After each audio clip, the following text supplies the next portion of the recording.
Dublinians, we're doing the Scribble Showdown tour in your country and right now! Dublin, you get a second show because I like it that much. Check out scribbleshowdown.com to get your tickets. As some of you may know, Jaden has already made a video about the Scribble Showdown tour me, her, Domix, Ross, and Aaron went on in 2019. But we toured again, baby, last November. We were scheduled to go earlier, but then something came up. For this round of touring, we did more than double the amount of shows than last time, so that means this video will be twice as good as Jaden's. So, touring during a global pandemic was a lot of fun.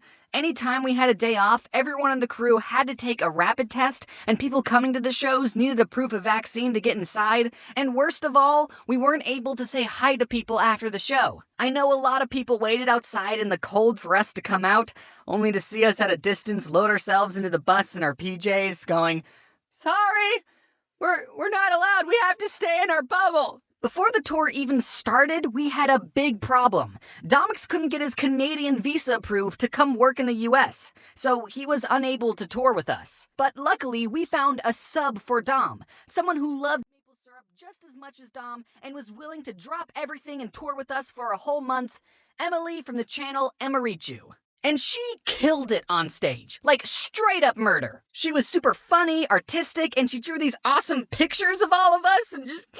I'm not crying, shut up! When Ross met Emily, the very first thing he said to her was, "Hello, touring's going to be so fun. Just don't sleep the wrong way on the bus, cause if it crashes, you'll break your neck and die painfully. Also, you're not allowed to poop on the bus." I would know. Fortunately, no one pooped or broke their neck during the whole tour. And I still haven't pooped. Your body adapts to crazy things. During the last tour, Ross couldn't control his bowels, but this time he couldn't control his brain. He had what he describes as intense, debilitating nightmares that felt like a Nintendo 64 Rumble Pack was added to the experience. And if you want to hear more about what Ross's twisted mind thought up of when he was unconscious, then go check out the video he made on his channel. But not now because I'm talking. So, on this tour, I wanted to be better at taking photos. You know, the reason I don't have a vlogging channel is because I forget to film anything that happens on my trips. And as I was taking a photo of a venue, I found out that my phone could do something called Photosphere.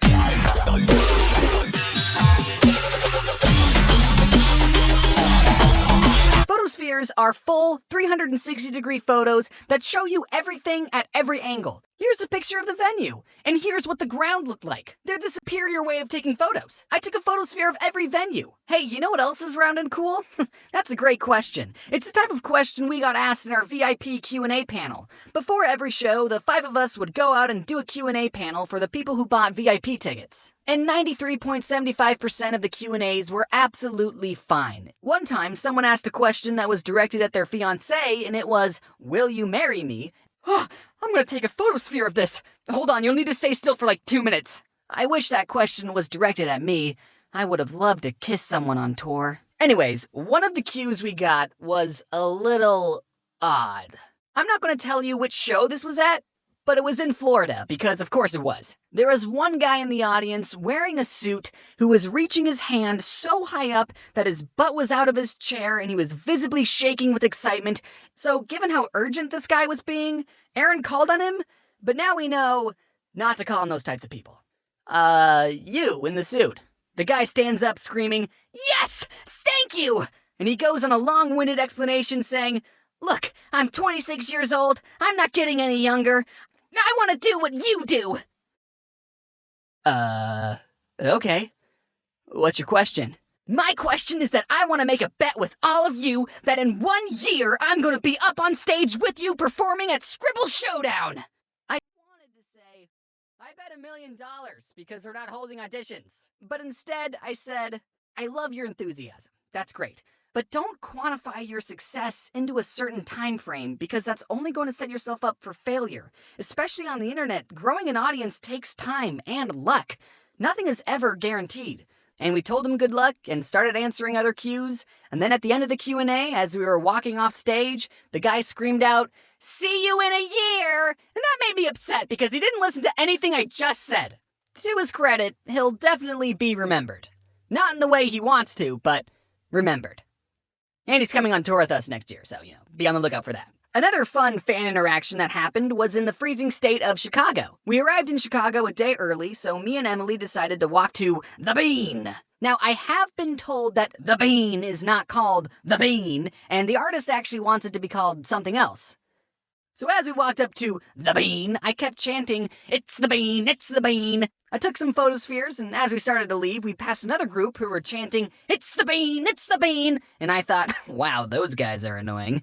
But then they made eye contact with me through the Bean's reflection and were like, "Oh my god, are you James?" And I said, "Who?" And then someone saw Emily and said, "Oh my god, it's Jaden!" And I started laughing, and I pointed to my Scribble Showdown jacket. No, it's this one, not this one, this one. But I don't think they understood, because when we were taking a group photo, one of them said, "Jaden should go in front." And I said, "Yeah, Jaden, come over here." So on the last tour, Aaron had just gotten into Magic the Gathering, which is a card game I've been playing longer than him. Back then, I had to explain some of the rules and show him the pro gamer strats.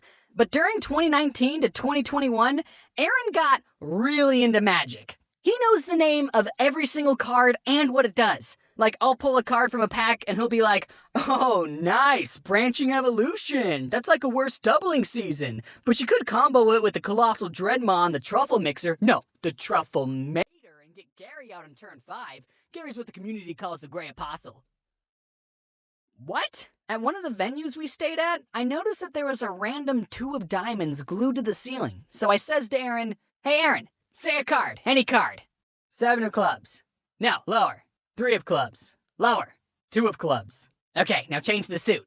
2 of diamonds. Now, you chose that card, right? Okay. Look up. What? But then Aaron bought a deck of playing cards and performed a card trick that forced someone to pick the 2 of diamonds, and then Aaron would tell them to look up saying, "Is that your card?" What? And because of that, Aaron started to learn other card tricks and would try them out on people.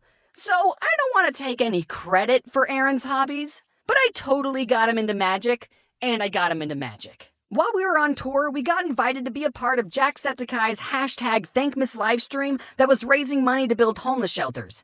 And on stream, Aaron had this crazy idea that if we reached our goal, he would kiss one of us.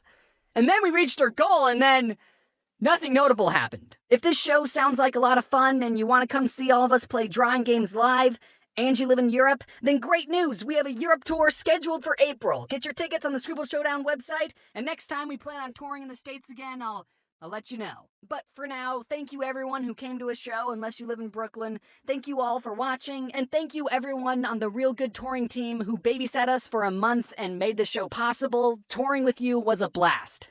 And now, I'm going back to sleep on my tour bus coffin, facing the correct way while repressing my urge to poop. And golly, I sure do hope I don't get any nightmares. Right, bunk buddy Ross? Ross? I haven't slept in 11 days.